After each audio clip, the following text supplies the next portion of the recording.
الحمد لله رب العالمين والصلاة والسلام على رسوله الكريم وعلى آله وصحبه أجمعين وعلى من تبعهم بإحسان إلى يوم الدين. أما بعد. باب الكراهية الأكل متكئا. عن أبي جحيفة وهب بن عبد الله رضي الله عنه قال قال رسول الله صلى الله عليه وسلم لا آكل متكئا. رواه البخاري. பின்னிட்டுக்குரிய அல்லாஹ் நடிகார்களே, இன்று பார்க்கக்கூடிய தலைப்பு 108ஆம் பாடம், சாய்ந்து கொண்டு சாப்பிடக்கூடாது. அபு ஜுஹைஃபா வஹப் இப்னு அப்துல்லாஹ் ரலியல்லாஹு அவர்கள் அறிவிக்கின்றார்கள், அல்லாஹ்வுடைய தூதர் ஸல்லல்லாஹு அலைஹி வஸல்லம் கூறினார்கள், நான் சாய்ந்த நிலையில் சாப்பிட மாட்டேன். இந்த ஹதீஸ் புகாரில் வரக்கூடிய ஹதீஸ். இன்னொரு ஹதீஸில் நபி ஸல்லல்லாஹு அலைஹி வஸல்லம் அவர்கள் தங்கள் பிட்டத்தை பூமியில் சேர்த்து வைத்து 2 கெண்டை கால்களையும் நட்டி வைத்த உட்கார்ந்தவர்களாக பேரித்த பழங்களை சாப்பிட்டதை நான் பார்த்தேன் என்று சஹாபி அறிவிக்கின்றார். இங்கு இந்த ஹதீஸில் நமக்கு சொல்லப்பட்ட விஷயம், உண்ணக்கூடிய உணவுகளுடைய ஆதாபம். நாம உடைய வாழ்க்கையில் உணவுகள் நாம் உண்ணும் பொழுது, பருகும் பொழுது இங்கு 2 விஷயங்கள் சொல்லப்பட்டது. ஒன்று, சாய்ந்து சாப்பிடுவது நபி ஸல்லல்லாஹு அலைஹி வஸல்லம் தடுத்திருக்கின்றார்கள். இது நபி ஸல்லல்லாஹு அலைஹி வஸல்லமுடைய ஒரு வழிமுறையோ அல்லது அவங்களுடைய ஒழுக்கங்கள், அவருடைய அதபு கிடையாது. சாய்ந்து ஒரு கையை நாம ஊனி வைத்து சாய்ந்து நம்ம சாப்பிடுவதாக இருக்கட்டும், வலது பக்கமாக அல்லது இடது பக்கமாக இருக்கட்டும், அல்லது நாம ஏதாவது ஒரு இதில் சாய்ந்து கொண்டு சாப்பிடக்கூடிய விஷயமாக இருக்கட்டும், இதை அனைத்தும் நபி ஸல்லல்லாஹு அலைஹி வஸல்லம் வெறுத்தார்கள். இது நான் சாப்பிட மாட்டேன் என்று கூறினார்கள். ஏனென்றால் மனிதன் இதை இப்படி சாய்ந்து சாப்பிடுவதனால், ஒரு விஷயத்தில் அவர் சப்போர்ட் செய்து சாப்பிடுவதனால் இது பெருமையுடைய ஒரு அடையாளமாக இருக்கின்றது. மனிதன் அவன் சாய்ந்து கொண்டு படுத்து கொண்டு சாய்ந்து சாப்பிடுவதும் சரி, அதே போல அவன் தன்னுடைய கரத்தை வைத்து சாய்ந்த நிலையில் சாப்பிடுவது என்பது, இது அனைத்தும் என்ன, இது ஒரு காரணம், இது பெருமையுடைய அடையாளத்தில் ஒன்றானது. அந்த காலத்தில் அரசர்களோ அல்லது மற்ற அவர்கள் என்ன செய்வார்கள், சாய்ந்த நிலையில்தான் உண்ணக்கூடியவர்களாக இருந்தார். இப்போ இது பெருமையின் அடையாளமாக இருக்கின்ற ஒன்று.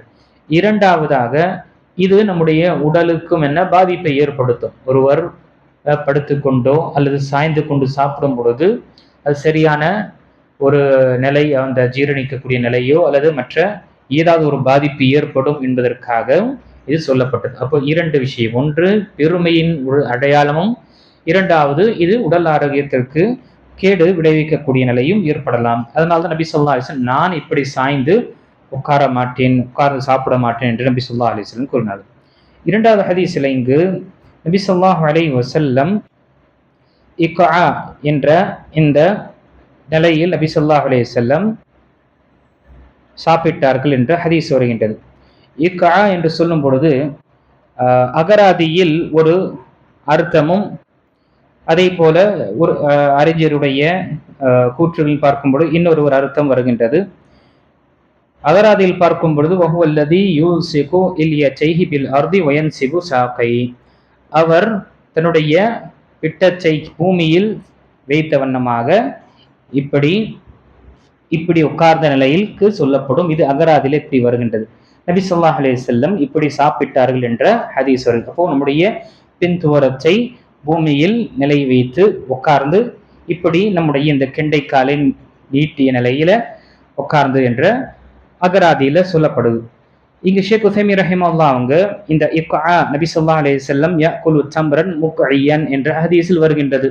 நபி ஸல்லல்லாஹு அலைஹி வஸல்லம் இந்த இக்ஆவுடைய நிலையில் சாப்பிட்டார்கள். இது என்ன, ஷேக் உஸைமீன் ரஹிமஹுல்லாஹ் கூறிய விளக்கத்தை சொல்லும் பொழுது, அயன்சிப கதமைஹி வயஜ்லிசு அலா அகிபைஹி, 2 காலையும் நாம் இப்படி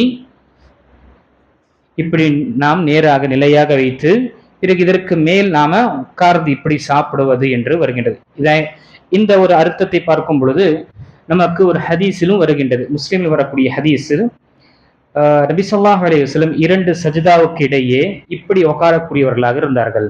2 காலையும் மடக்கிய நிலையில் நீட்டி நிலையாக வைத்து அதற்கு மேல் பின்னாடி இந்த குதிகால் மேல நபி ஸல்லல்லாஹு அலைஹி இப்படி உட்காரக்கூடியவர்கள் இருந்தாங்க. இது அனுமதிக்கப்பட்டது. எப்பொழுது 2 சஜிதாவுக்கு நிலையில் முஸ்லிம்ல வரக்கூடிய ஹதீஸ், அது நபி ஸல்லல்லாஹு அலைஹி வஸல்லம் இப்படி செய்வார்கள் என்று. அப்போ அந்த ஹதீஸுடைய விஷயங்களை நாம் எடுத்து பார்க்கும் பொழுது ஷேக் உசைமீன் ரஹிமஹுல்லாஹ் அவர்கள் சொன்ன இந்த அமர்வு தான் நமக்கு புரிகின்றது. இல்லை என்றால் தொழுகையில இப்படி நபி ஸல்லல்லாஹு அலைஹி வஸல்லம் உட்கார்ந்தாங்க என்று வருவது என்பது சாத்தியமாக இருக்காது என்றுதான் நமக்கு தெரிய வருகின்றது.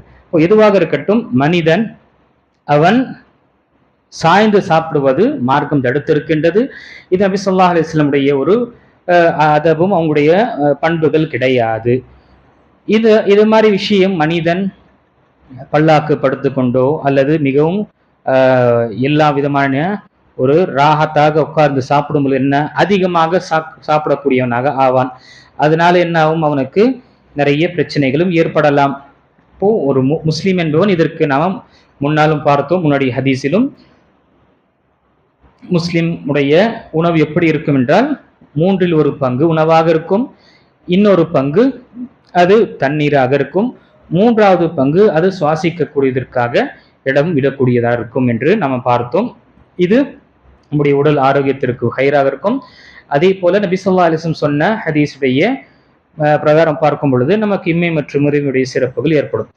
எப்பயாவது நாம் வயிறு நிரம்பி சாப்பிடுவதும் என்ன அனுமதிக்கப்பட்டது, எப்பயாவது நாம் சாப்பிடுவது இது அனுமதிக்கப்பட்டிருக்கின்றது. அப்போ இந்த அமர்வில் நாம் பார்த்த விஷயம், சாய்ந்து சாப்பிடுவது எந்த மாதிரி நிலையிலாக இருக்கட்டும், சாய்ந்து என்று நாம் சாப்பிடும் பொழுது என்ன ஆகும், அது பெருமையுடைய அடையாளமாக இருக்கும். அதே போல அதனால பாதிப்பும் ஏற்பட வாய்ப்பு இருக்கின்றது. நம் சின்ன சின்ன சுன்னத்துகளை பின்பற்றும் பொழுது ஒன்று நமக்கு இம்மை மற்றும் மறுமையுடைய நன்மையும் கிடைக்கும், இரண்டாவது அல்லாஹ் மற்றும் அல்லாஹ்வுடைய தூதர் ஸல்லல்லாஹு அலைஹி வஸல்லமுக்கு மாறு செய்வதிலிருந்து நம்மை பாதுகாத்து கொள்ள முடியும். மூன்றாவது ஷைத்தானை பின்பற்றுவதிலிருந்தும் நம்மை பாதுகாத்து கொள்ள முடியும். ஏனென்றால் ஷைத்தான் மார்க்கத்தில் சொல்லக்கூடிய விஷயத்திற்கு முரணாக செய்ய வைப்பதற்காக அவனுடைய முழு முயற்சியும் இருக்கும். எவ்வளவு முடியுமோ இவன் அல்லாஹ்வுக்கும் அல்லாஹ்வுடைய தூதருக்கும் மாறு செய்ய வேண்டும், அல்லது இவனுக்கு நன்மையே கிடைக்க கூடாது, இந்த உலகத்தில் அவனுக்கு சிரமங்கள் ஏற்பட வேண்டும், மறுமையிலும் அவன் நஷ்டவாளியாக ஆக வேண்டும் என்றுதான் அவனுடைய சூழ்ச்சிகள் இருக்கின்றது. ஆக சின்ன சின்ன சுண்ணாவாக இருக்கட்டும், நாம இதை பேண வேண்டும். இந்த விஷயத்தை நாம் நினைவு கொள்ள வேண்டும். அல்லாஹு தஆலா சொல்லக்கூடியவனுக்கும் கேட்கக்கூடிய அனைவர்களுக்கும் சுன்னாவின் அடிப்படையில் நம்முடைய அனைத்து விதமான செயல்களையும் அமைத்துக் கொள்ளக்கூடிய பாக்கியத்தை அல்லாஹ் கொடுத்தருள்வானாக. ஆமீன். வ ஆகிரு தஅவானா அல்ஹம்துலில்லாஹி ரப்பில் ஆலமீன்.